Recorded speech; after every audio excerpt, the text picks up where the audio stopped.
All right. This is something that I wanted to bring out. Two posts that I just recently posted yesterday and a day this morning concerning the 3-Eye Atlas. There's some information that I came across that could bring out very detailed information on what the two posts that I posted about the relating to that uh, 3-Eye Atlas um, and how it relates to what's going on right now as far as like the cosmic event that's taking place. All right, coming out of the sacred symbol of Mu, um, chapter one, the introduction. I wish particularly to point out in the present volume that I am not giving the meanings of symbols in the vestments in which they are not garbed. I am giving their original meanings up to the time of Mu's submission. All symbols retain their original meanings. From the time of Mu's destruction, I must pass over about 5,000 or 6,000 years. Those were years when seemingly no history was written except a few scraps in India and Egypt. During this time, mankind apparently was reviving the repeopling of the earth after it almost total destruction by the submersion of Mu and other lands and the subsequent information of gas belts and mountains. On entering Egypt 6,000 years ago, we find that many of the original symbols have survived but were very much Egyptianized, especially in patterns or design with an incomprehensible theology attached to them. A multitude of new ones have besides been added, most of them having esoteric or hidden meanings. This confusion increased when Upper and Lower Egypt merged into one kingdom. The two peoples not only commingled personally, but also their two sets of symbols. Thus, two sets were made into one without any being discarded. It meant at least two symbols for every conception. So great was the confusion of symbols in Egypt 4,000 to 5,000 years ago that hardly one half of the priesthood understood those used in the temples of other cities, although they might be but a few miles away. The next period to note in Egyptian history is the regions of the Ptolemies.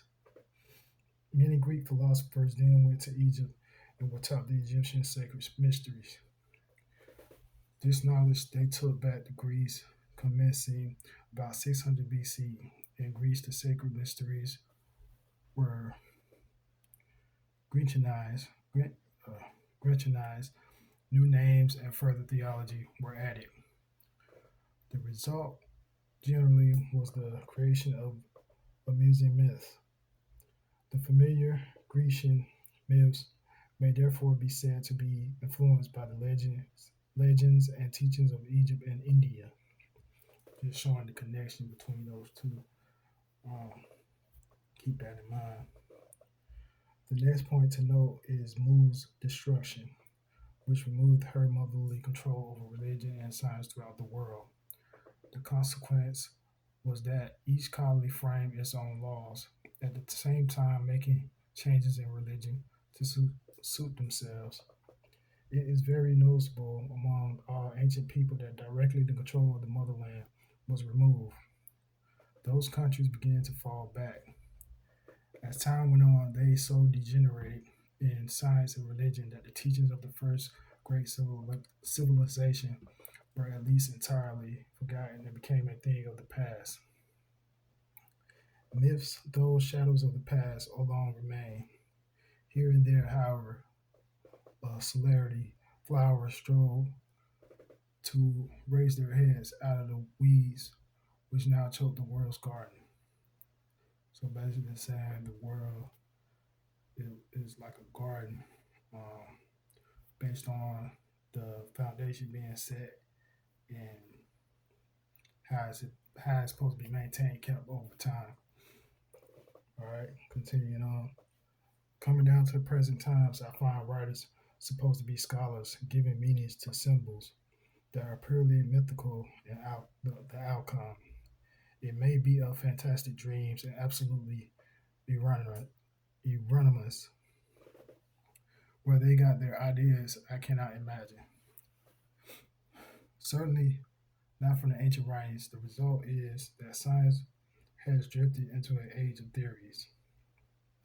Theories are made subsequent to facts.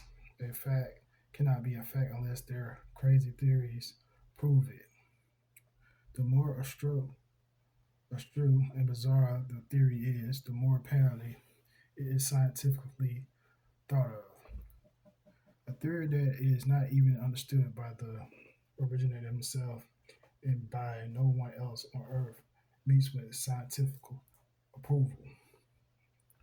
All right, now we're finna get into the symbols and Freemasonry and how it relates to the shaping and sculpting of this knowledge to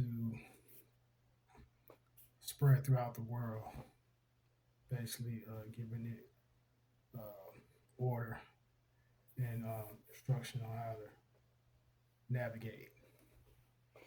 All right, Freemasons in their ceremonies use many of the ancient symbols. They freely admit that the original meanings are now forgotten, but they know that originally the symbols were sacred, being used in religious ceremonies in the infinite days that are past and had a religious and moral meaning in line with the first religion of man, their origin. Symbols and symbolisms are a principal division of archaeology.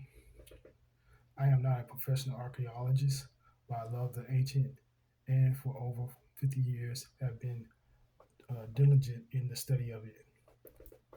When Mu went down, the school of archaeology went with her. Archaeology.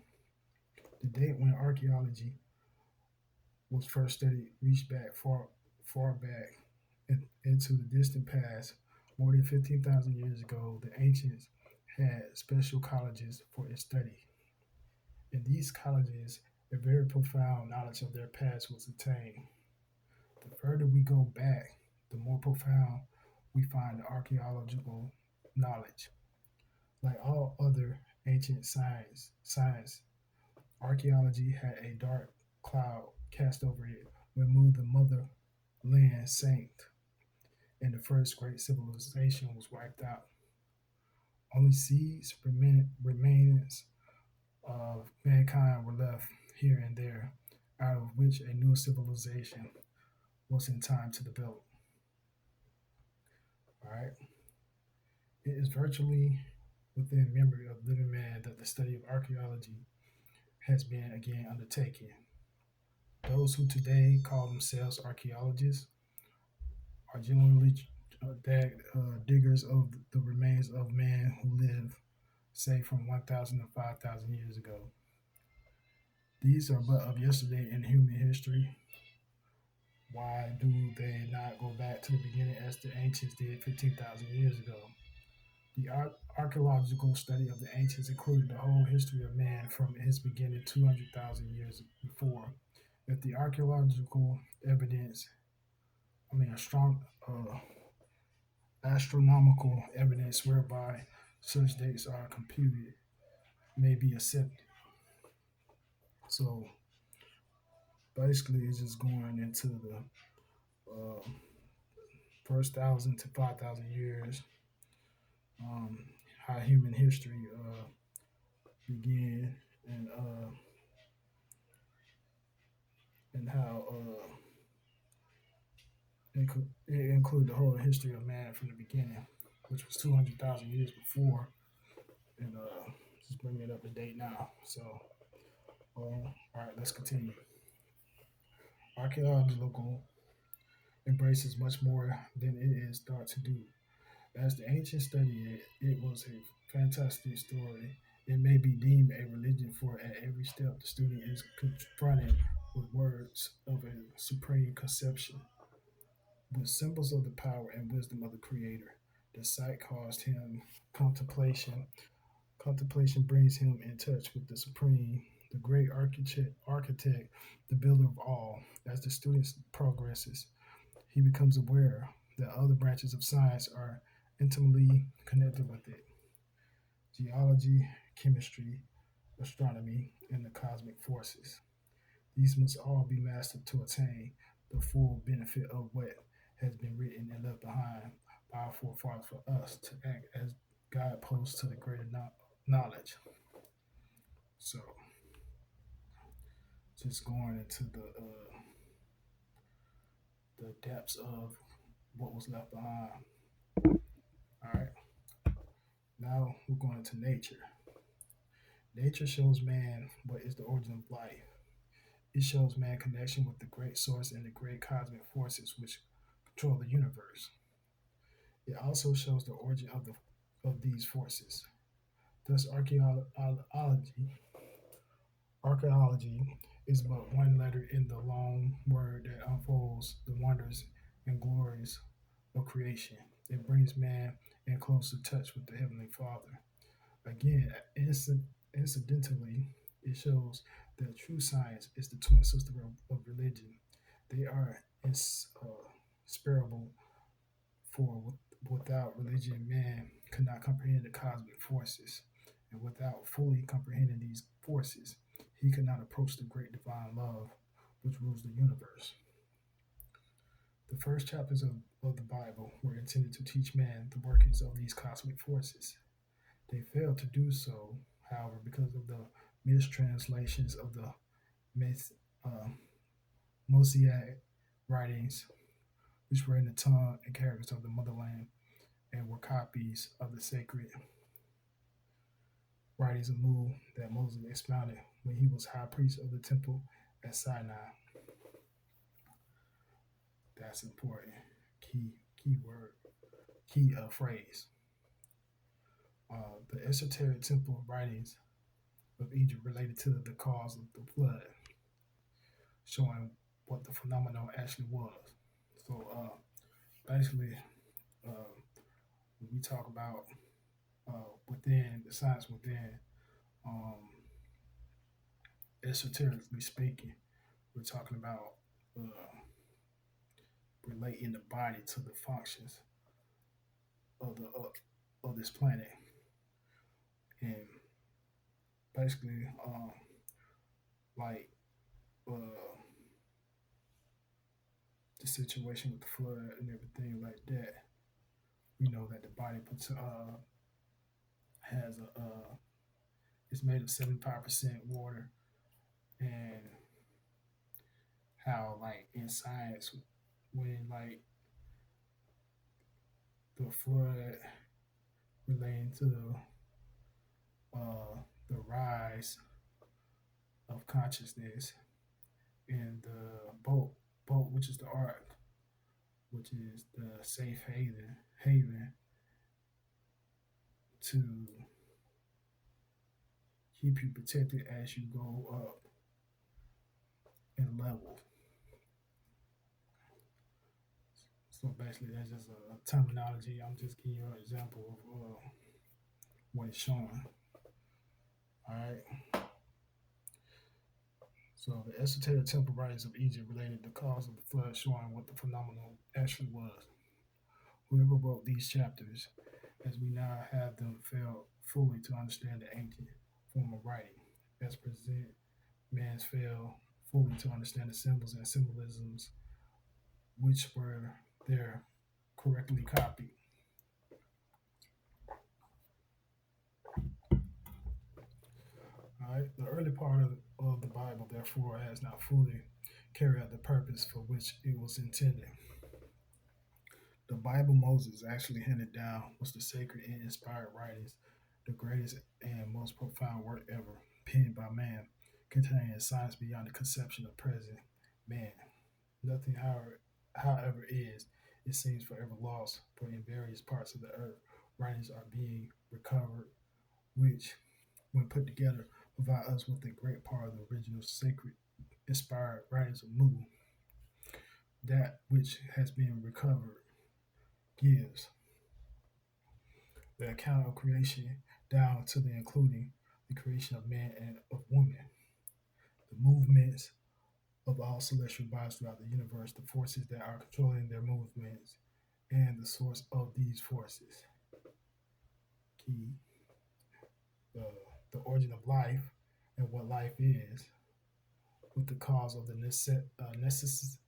necessity, uh, necessary changes in types of life during the Earth's development, various geological phenomena, and what their causes were.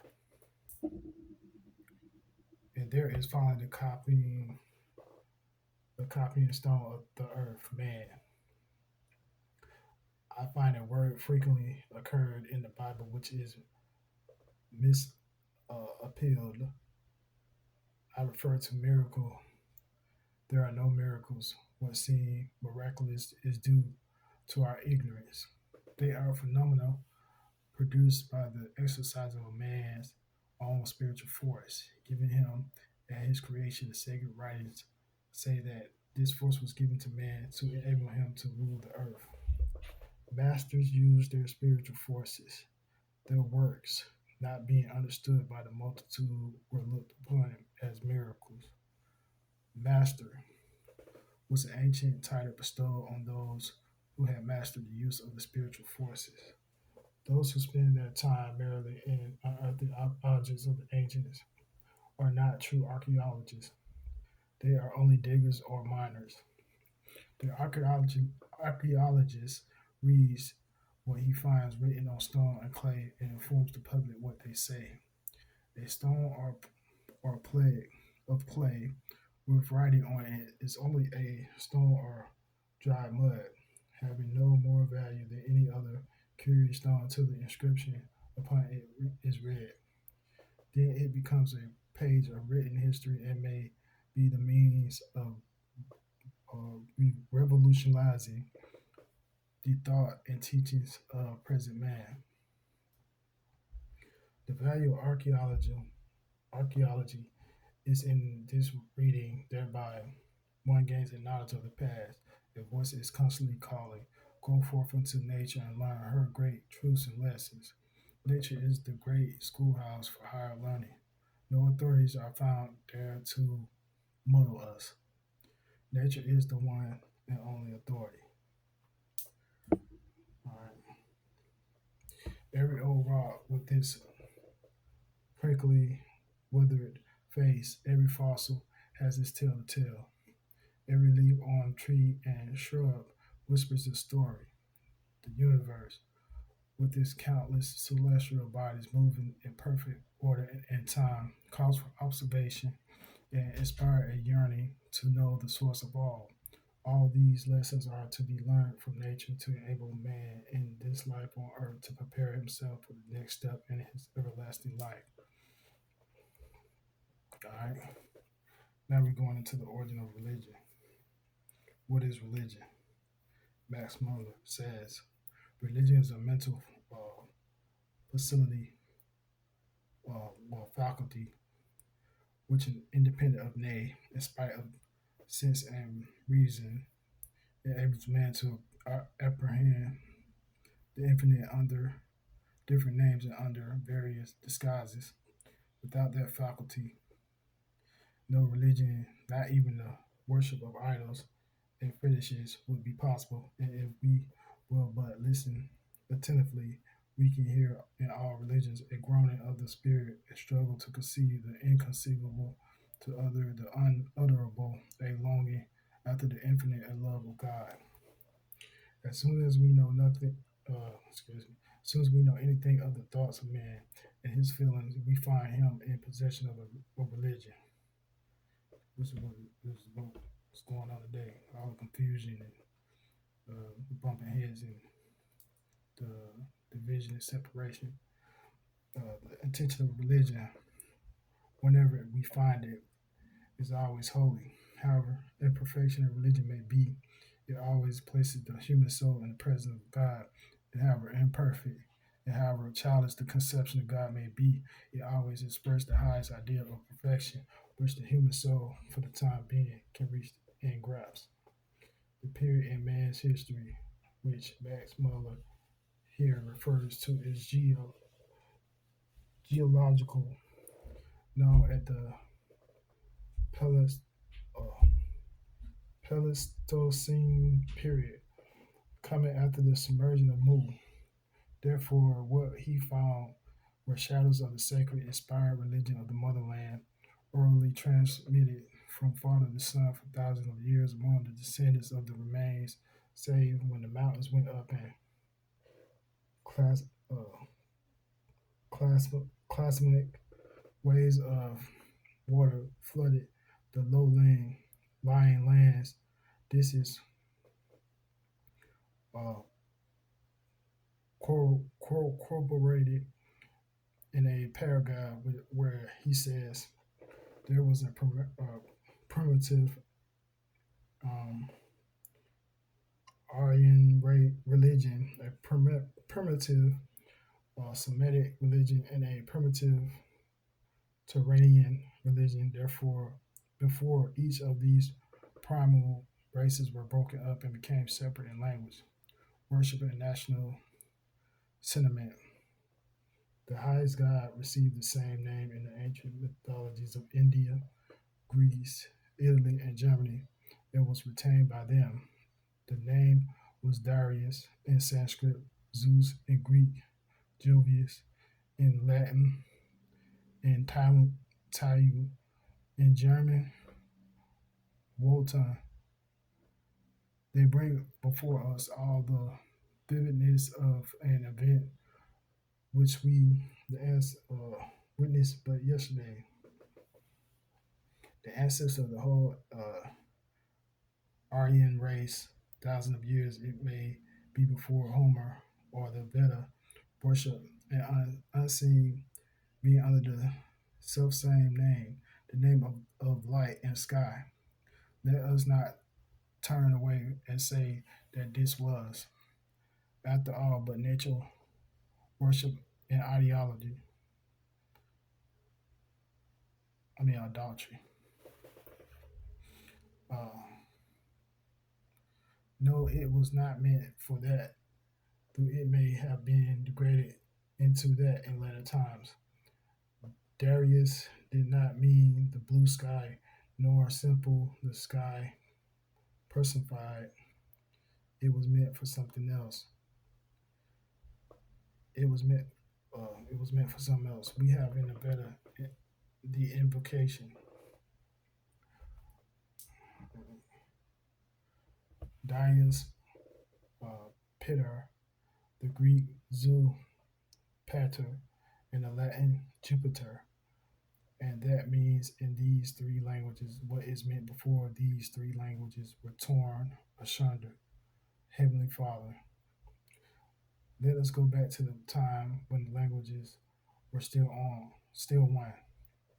In the sacred inspired writings of Mu 70,000 years ago, the deity is frequently designated as Heavenly Father and Father in heaven. The name is more frequently used there than any other religion. Itself was based on the fatherhood of God and the brotherhood of man. Being so prominent in the ancient writings, it is no wonder that it has persisted through the ages. Jesus' whole teachings were purely those of the first religion. Begin the Lord's Prayer with Our Father which art in heaven. Excuse me. Besides quoting Max Muller, I shall give a few exact extracts from writers on the subject whose science called authorities. Kant and uh, Scholler both assert that a myth does not represent a debasement or a sinking down from original perfection, not a victory of sensuality over reason, but on the contrary, it manifests the advancement of a man from a state of comparative rudeness to freedom and civilization.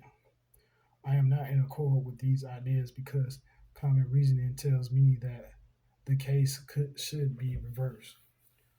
Fully 99% of the myths are traceable to legends. Legends are history orally handed down. History is a record of facts, so that myths Instead of manifesting advancement, manifest a retrogression, for they show that history, a part of civilization, is being forgotten. Therefore, the civilization has declined, and that's the reason why we're dealing with this decline today. Taylor in Anthropology says, in one sense, every religion is a true religion. The great question which forced itself on their minds was one that we, with our knowledge, cannot have answer. What the life is which is sometimes with us, but not always. Taylor might, with advantage, consult the North American Indian, the semi-civilized Polynesians, the Moras, the South African savages, and beyond all the teachings of Jesus. The savages and semi-savages do not claim great knowledge on the subject. I have forever, I mean, excuse me, I have, however, found that they possess great wisdom, which is untrammeled, untrammeled by the queen of myths known as science. D. Brosis says all nations had to begin with fetishes to be followed afterward by polytheism and monotheism. If I'm saying it right, monotheism. I suspect D. Borsis of toying with theories of our Sumerian origin. They have upset everyone who has ever come in contact with them. However, we shall let it pass because such writers as Max Muller, Dr. Happel, and Professor P. Filliter are directly opposed to such assumptions. Hereafter, when dealing with the beginnings of religion, shall show that man started with monotheism, and it was only after Mu's destruction that there was polytheism and idolatry was practiced. The next quotation is an extraordinary. At a very remote period in the civilization of Egypt, Babylon, Mexico, and Peru, the sun god had gained supremacy as the first and greatest of gods. This is contradicted by all ancient writings. The sun was never looked upon as a god by the ancients, but as a symbol only of the deity. Therefore, it was never worshipped by them. The sun from the beginning was the monotheistic symbol of the deity, being the monotheistic or collective symbol of the deity. It was esteemed the most sacred of all sacred symbols. This monotheistic symbol of the deity existed tens of thousands of years before man settled in either Egypt, Babylon, Mexico, or Peru. How, therefore, could it have gained supremacy during their time? And that concludes with chapter 1, the sacred symbols of Mu. I'll be coming back with chapter 2, and that's going into religion. And with that, peace.